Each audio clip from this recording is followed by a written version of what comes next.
Pulse oximeter को कौन से उंगली में उपयोग करना चाहिए और कौन से हाथ में उपयोग करना चाहिए। आप सभी के काफ़ी सारे प्रश्न थे, मैंने पिछली वीडियो भी बनाई हुई है। अगर आपने नहीं देखा है तो आई बटन में आपको वीडियोस मिल जाएगा या फिर डिस्क्रिप्शन में आप चेक कीजिए, उसकी लिंक हम ऐड कर देंगे। तो यहाँ पर हम समझेंगे कि किस तरह से पल्स ऑक्सीमीटर को कौन से हाथ में उपयोग करना चाहिए। एक नई स्टडी के हिसाब से पता लगा है कि नॉर्मल तरीके से जो व्यक्ति इंडेक्स फिंगर यानी कि इस फिंगर में, इस वाली उंगली में ऑक्सीमीटर का उपयोग करते हैं, उससे भी अच्छा रिजल्ट लेने के लिए, यानी कि उससे भी अच्छी पल्स ऑक्सीमीटर या सैचुरेशन एसपीओ लेने के लिए हमें दूसरी उंगली का उपयोग करना चाहिए और कौन से पार्ट्स का हमें उपयोग करना चाहिए। और इसके अलावा कुछ बातों का ध्यान रखना चाहिए जिससे आपकी जो रीडिंग है वो गलत नहीं आएगी। तो यहाँ पर हम सबसे पहले ये समझ लेते हैं कि पल्स ऑक्सीमीटर कैसे खरीदें। पल्स ऑक्सीमीटर एक अच्छी क्वालिटी का खरीदें। अगर आप पल्स ऑक्सीमीटर गलत खरीद लेते हैं या फिर लोकल खरीद लेते हैं जो बेकार है, किसी मतलब का नहीं है, वो पल्स ऑक्सीमीटर आपको रीडिंग सही से नहीं देगा।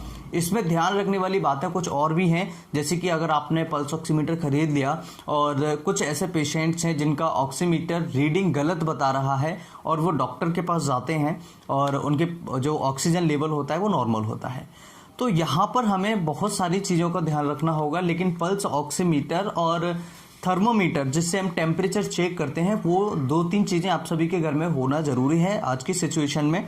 सो अब समझ लेते हैं कि पल्स ऑक्सीमीटर को हमें किस तरह से कौन सी उंगली में उपयोग करना चाहिए। एक स्टडी के अनुसार पता लगा कि जो हमारा राइट हैंड होता है वो ज़्यादा डोमिनेंट होता है, यानी कि ज़्यादातर जो लोग होते हैं वो राइट हैंड से काम करते हैं, सीधे हाथ से काम करते हैं। तो सीधे हाथ की मिडिल फिंगर और थंब यानी अंगूठे में अगर हम सैचुरेशन या ऑक्सीजन चेक करते हैं तो ये एक्यूरेट आता है, यानी कि जो इंडेक्स फिंगर से हम चेक कर रहे हैं तो उसके बजाय अगर हम मिडिल फिंगर में उपयोग करते हैं और थंब में उपयोग करते हैं तो इसका जो लेवल है, जो उसकी एक्यूरेसी है वो बहुत ज़्यादा अच्छी देखने को मिलती है और जो आपका ऑक्सीजन लेवल है वो सही देखने को मिलेगा। हालांकि जो इंडेक्स फिंगर है इसमें भी हम अगर ऑक्सीजन लेवल चेक करते हैं तो ये भी गलत नहीं बताएगा। ज़्यादातर हम इंडेक्स फिंगर का ही उपयोग करते हैं, इस बात को आप ध्यान रखें। लेकिन अगर इससे भी अच्छी एक्यूरेसी चाहिए हमें तो आप इंडेक्स फिंगर को छोड़ के मिडिल फिंगर में आप इसे उपयोग कर सकते हैं और अंगूठे में आप इसका उपयोग कर सकते हैं। फिर ये डिपेंड करता है कि अगर किसी का हाथ नहीं है या दोनों हाथ नहीं है तो फिर ये कहाँ जो अंगूठा होता है पैर का, जो टॉयज जिसे हम कहते हैं, तो उसमें भी आप इसका उपयोग कर सकते हैं। लेकिन ये सिचुएशन अलग अलग होती हैं।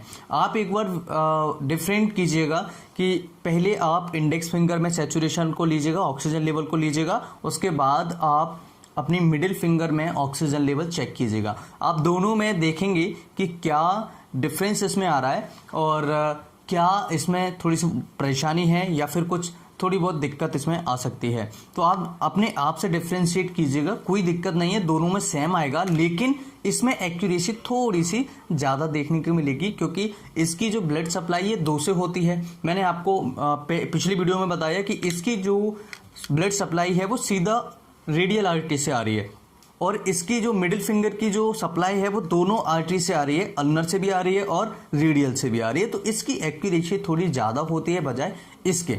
ओके, और अंगूठे की बात करें तो यहाँ पर केवल अंगूठा जो है रेडियल आर्टरी से मैच है, ठीक है, जिस तरीके से इंडेक्स फिंगर है। तो दोनों में कोई ज़्यादा फर्क नहीं है, तीनों में, इसमें भी उपयोग कर सकते हैं, इसमें भी। लेकिन एक्यूरेसी की बात करें थोड़ा सा हल्का सा, अगर 2% 3% एक्यूरेसी जिसकी ज़्यादा होती है वो मिडिल फिंगर की होती है। तो मिडिल फिंगर में भी आप एक बार चेक करें, इंडेक्स में भी करें, मिडिल फिंगर में भी आप चेक करें। और ध्यान रखें कि राइट साइड का हैंड होना चाहिए, यानी कि हम जिस हाथ से ज़्यादा वर्क करते हैं, जिस हाथ से ज़्यादा काम करते हैं, तो वो हाथ थोड़ा डोमिनेंट होता है, इसका ज़्यादा उपयोग करते हैं, इसलिए इसमें एक्यूरेसी ज़्यादा आने के चांसेस होते हैं। इसके अलावा अगर मान लीजिए कि आपको रीडिंग लेनी है तो कितनी देर तक रीडिंग लेनी चाहिए? कम से कम 1 मिनट आपको ये होल्ड लगा के रखना है, यानी कि अगर मैं इस तरीके से लगा देता हूं तो 1 मिनट के लिए आपको ये लगा के रखना है कम से कम, और इससे वाइब्रेट नहीं करने देना है। जैसे कई बार क्या होता है, ऐसे इस तरीके से हम वाइब्रेट करते हैं तो ये वाइब्रेट नहीं होना चाहिए। आप देख पाएंगे जो मेरी ऑक्सीजन है वो है 96 97,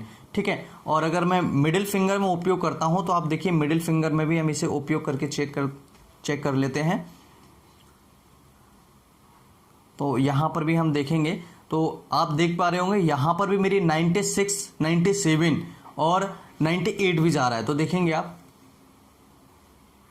ओके, तो इस तरीके से हम इसका उपयोग कर सकते हैं। और अगर हम थंब में उपयोग करके देखते हैं तो इसमें क्या एक्यूरेसी आएगी ये भी आप चेक कर लेते हैं।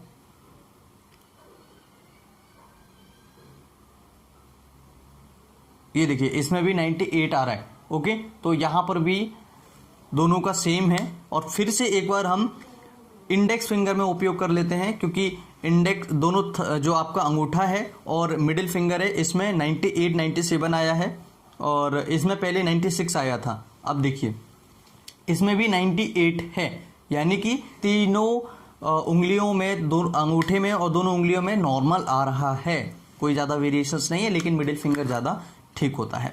अब इसके साथ में कुछ ऐसी सावधानी आप सभी को रखना चाहिए जिससे कि आपकी रीडिंग गलत आ सकती है। जैसे कि आपकी उंगलियों में तेल नहीं होना चाहिए, आपकी उंगलियां बिल्कुल क्लीन साफ होनी चाहिए। दूसरा, अगर ठंड का सीजन है तो आपके जो वेस्कुलराइजेशन होता है वो थोड़ा बढ़ जाता है। ऐसी कंडीशन में आपको हाथों की थोड़ी सी मालिश करके उसके बाद आपको ये उपयोग करना चाहिए। इसके अलावा जो लेडीज नेल पॉलिश लगाते हैं तो उसमें आप नेल पॉलिश को हटाइएगा, तभी आप इसका उपयोग कीजिएगा। ओके, इसके साथ में आपकी जो बैटरीज है पल्स ऑक्सीमीटर की, इसे आप सही से चेक करें, कहीं ये पुरानी ना हो और डाउन ना हो। ठीक है, और इसके अलावा आपको जो पल्स ऑक्सीमीटर वो अच्छी क्वालिटी का होना चाहिए, जिससे कि आपकी ऑक्सीजन लेवल सही आए। क्या होता है कि कई बार हॉस्पिटल्स में ऐसी दिक्कतें आती हैं कि घर पर पेशेंट जब चेक कर रहा है ऑक्सीजन लेवल तो वो लो है, 80 आ रहा है, 85 आ रहा है, 88 आ रहा है, और अगर उसी पेशेंट का ऑक्सीजन हम जब हॉस्पिटल में चेक करते हैं अपने पल्स ऑक्सीमीटर से, उसका जो लेवल होता है वो सही आता है।